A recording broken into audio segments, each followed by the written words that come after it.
Are you a millennial who feels lost in regards to their finances? Or do you know a millennial who could benefit from financial tips targeted to their age demographics? The best financial tips for millennials varies based on their individual needs. Today I'll share with you 5 quick and effective tips targeted towards millennials. If you use these tips in handling your finances, you will be on your way to living a financially fit life.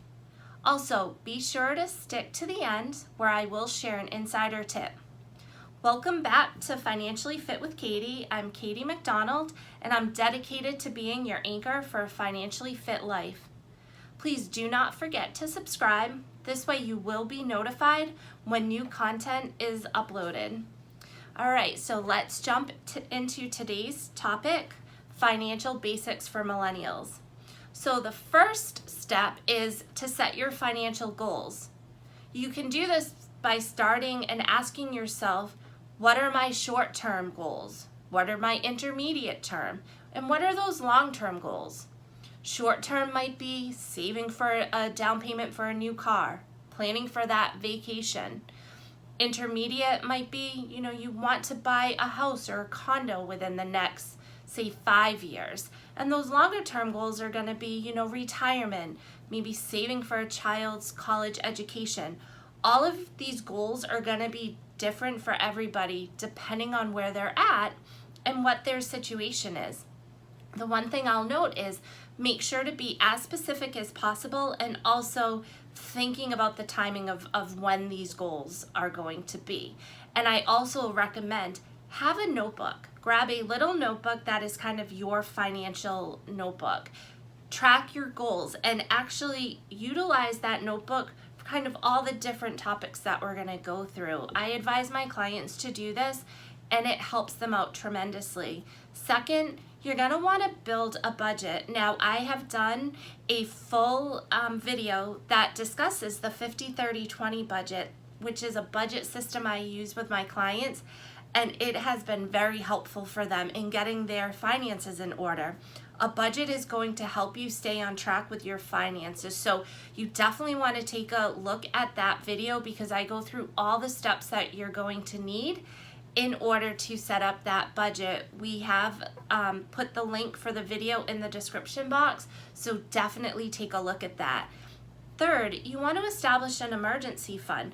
Now, when the COVID pandemic occurred, we all have learned that financial and health crisis can strike when you least expect it. It is so important to be prepared for financial uncertainty. So by creating a cash reserve, you'll have funds set aside in case of an unexpected expense, loss of a job. You do not want to have to rely on credit cards as a cash reserve. A good way to accumulate funds is to actually earmark a percentage of your paycheck each pay period and save directly into that account. A great savings account that I'll have clients set up is I'll have them establish a Capital One 360 account and sometimes have them set up multiple ones where you can have, you can name them however you want. So you'll have your emergency fund, you'll have your new car fund, your vacation fund, and I have them reach out to their HR department, complete a new direct deposit form, and have a portion of the money go directly to the checking account. That's going to be for everyday expenses. And then have a portion go directly into the savings account. That way, you don't have to think about it. It's automatic, and you'll be pleasantly surprised as those funds will really start to increase. At a minimum, you want to have 3 months for an emergency reserve, but then build up. So start with a 3-month goal, get that up to 6 months. When you start reaching that 9 to say 12 months, now you can start looking to add a second layer. So maybe a Roth IRA account you can start saving into, or an investment account. So you absolutely want to make sure that once you reach that 3 months that you're just like, okay, I'm not going to save anymore. You don't want to do that. So the next, number 4, be careful with credit cards. Again, I just did a video on this, so I would absolutely take a look at that. We are going to link that in the description box. Credit cards can be useful in helping you monitor how much you are spending, but they can also lead you to spend more than you can afford. So one thing I want to say, and this can happen, I mean, it happens at every age group, but I feel like when you're just starting out, you could all of a sudden be saying like, oh, you know what, they're always going on a vacation, or look at the car that they have, look at the house, she always has the best purse or clothes. First off, you don't know what anyone's what their financial situation is. They might have all that and they might be completely in debt from charging all of that. You want to really avoid that keeping up with the Joneses mentality and also lifestyle creep. So I would also take a look at that video. Work on yourself, work on your budget, know exactly what you have available and save for it.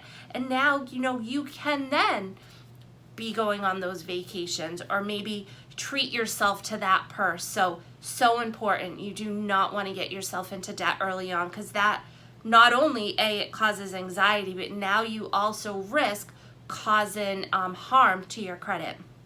Lastly, number 5, deal with existing debt. At this stage in your life, you might be dealing with student loan debt and wondering how you're going to pay it off. I'll have clients come in, it used to be like $25,000 in debt. I'm seeing that increase to $50,000, $75,000, even as high as $150,000 in student loan debts. And those monthly payments can really cause, stress on someone's overall budget. So there are repayment plans that can make it easier for you to pay off your loans.